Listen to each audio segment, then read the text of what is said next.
Hi guys, thought we'd do a bit of a rambling video, just a quick one, I promise. I've been buying a few things, and a couple of weeks ago I did a channel update sort of video asking for help on advice on what sort of thing I should be upgrading and changing and so on and so forth, because I know one problem I'm having is with this camera. I mean, I bought it in 2009, 2009. Top of the range at the time, you know, it cost me a little fortune, about £350 back then. Hard drive built in and all the rest of it, and great little device, HD, the works, but it just does not work properly in low light.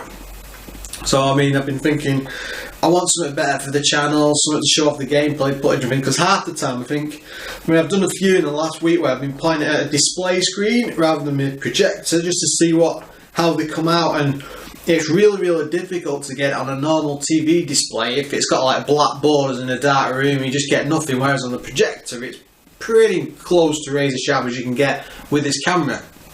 So then I started looking at lots of cameras online and try to find out what's good, what's bad and all the rest of it, but I can't believe how difficult it is just to get some straightforward information, because every camera's got like 1,000 people saying this is amazing, fantastic, best thing I've ever used, and then you'll have another 1,000 saying, oh, it's rubbish, it doesn't do this, it doesn't do that, and and I know nothing about cameras, and even going on a few forums, I just never got any sort of straight answer. So then I started asking around a few people I know on the off chance somebody might have bought one recently, and just through somebody at work said he bought a Canon Legria HRF. And this is the model I've picked up. I mean, it's half the size of my current one. It's got a, 57 times advanced zoom on it. I mean, this one had the current one's got 10.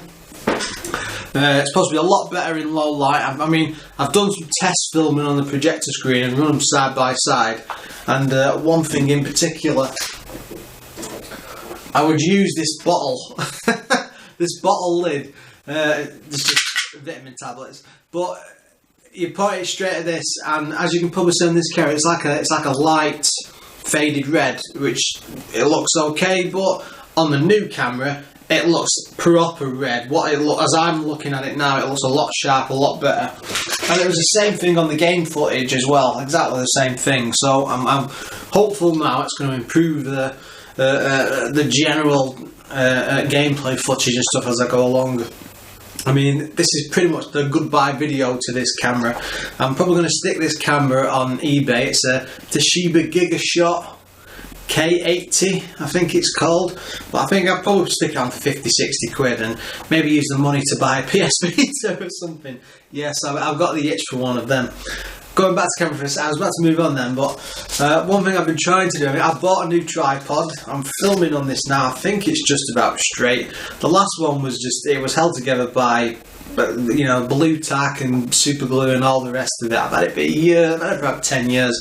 And then I noticed as I was doing footage, it was like ever so slightly off, and I've never noticed it before. And in the end, I gave up. There was like 20 quid for a new one. I thought, stuff it.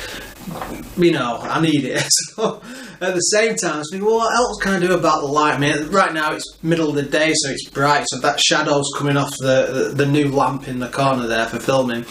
So I started reading about all these reflectors and big big round circles of silver, and that's like silver material which catches light and bounces it back in, and I thought, well, those are about 15-20 quid, and then I started scratching my head and I thought, couldn't you just do the same thing with tinfoil? So what I've done, I was only testing this out for a few days. You can probably hear the noise of it now, but I pinched a massive piece of cardboard from work, sellotape tinfoil all over it. You've got to be bloody careful where you touch this, so you don't. I've already torn it twice at the top, so be really careful with it. But bloody hell, it works. I mean, I don't know if you can see this well on the camera, but. And look how well that just reflects light back. If you try this at night in a darkened room, I mean, just having the lamp on one side of the room and that on the other, it just illuminates the room. It works really well. So I've got high hopes for that one. I'll put it over there. It would have better light now if I had that out properly, I promise you. So yeah, I'll look forward to that in a way.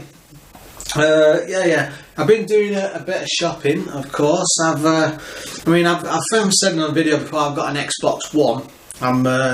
Great console, don't have any problems with it. Been a bit bored of it recently because there's not been anything out for me that I've been interested in. Like Witcher 3 was probably the last big game, but I got that on PC. So, but I've been tempted more and more. And then a mate was selling a PS4 for 200 quid, which I thought was an absolute bargain because about 250. And so I got that yesterday. It didn't come with any games; it's just boxed in good condition. So I installed that, put that on the screen and everything, set up over in the corner. So I'll be playing that later on today. I ordered a copy of something called Dying Light, which I've been told is like a first-person zombie hunter style game. I don't know. It was only 15 quid, so I was tempted. And then I went out this morning and picked this up. And pardon me, I've heard a lot of good things about this, people raving about it. I mean, didn't own a PS3 when this came out, so it never really interested me, but yeah, The Last of Us Remastered. So I'm told the story for this is great. Nobody's actually told me what the end of the story is, which is probably a good thing. It means I can go back and play it. So yeah, I'm really looking forward to that. I'm going to stick that on later and have a go. I've been looking at, it's like PlayStation Now, which is where you can stream all the games. I think that's what it does. It doesn't install them, so it can. Yeah, I think it streams like it's PS3 games at the moment. It might be PS2. I'm not sure. I've not looked at the service too deeply. But the one thing that stood out in it for me was listening to a Retronauts podcast where they were going on about Shadow of Colossus lately. And I never completed that. I've had it multiple times over the years, and I always get to about the second or the third, and then just give up. I don't know why. But and I was listening to him talking about it, I just thought I really want to go through that just for the experience of how amazing it must be. So I started thinking, well, how can I get it on the PS4? And then, you know, because I'd heard of a HD edition, but no, that was literally for the PS3. But you can now get it on this PS Now service, which I think it comes with either a 7 or a 14-day trial straight away, and that game's available to rent on that service.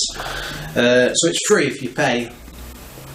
But then the other problem is, well, I'm not too keen about giving, after all the security issues with Sony and the credit cards, I've actually, a couple of years back, actually completely removed all my details off what I'd heard they'd been up to. And from what I can tell online, it hasn't improved anything. There's still stupid things are still going on. The service isn't as secure as it should be. So it's very worrying. So what I'm trying to do is find a way of getting the service without actually having to use my card. And I believe you just need to sign up with your credit card, but then you can delete the details after, but then just top up your PSN wallet every month, which I'd rather. I know it's a rigmarole, but I'd rather do all that than have the risk of them getting my credit card details. And I mean, some of the stuff I've been hearing on TV and on the internet and the news and stuff has just been terrifying. I mean, just a quick example. There's one guy on the BBC show called Watchdog, posted on a forum I know about actually, and they basically, I think someone had stolen his account, and they bought umpteen games on it, and it was several hundred, I think about 700 quid's worth straight away, and charged it to his card because he had no idea. And then he went back later and then realised and went to them and told them, and they agreed. But they wouldn't refund the money. They knew the account was still active. They knew it was all dodgy. Because only, it was digital download, so they could have just cancelled it as a company. The thing is, he hadn't actually done anything wrong with his card whatsoever. It was on their app with the information being stolen, which is quite a common problem. So yeah, I'm very, very wary of Sony as an online service. But anyway, enough about that. But yeah, like I said, one thing I'd like to do, I'd like to get a Vita again to plug into this. So, like I said, I'll sell this camera because, like I said, I've got the new one, and then I might buy a Vita with the money. I'm quite excited about that. But yeah, that's I'm just looking around, trying to think. There's been nothing otherwise for the improvements. Hopefully, the sound will be a lot better. I know people have been complaining about sound on footage from what I've been doing recently. I've been playing around with bit rates and stuff. I think it's because of the software I used to use was on a Mac. I'm now on a PC, so it's completely different. And I'm just stumbling my way through trying to get it working. But I think I've solved the problem now. So what I've learnt on the old one, I will try on the new one. And we will get there, I promise, guys. It will all pick up. Yeah, as always, guys, thanks for watching. Please rate, comment, and subscribe below. And I will see you next time.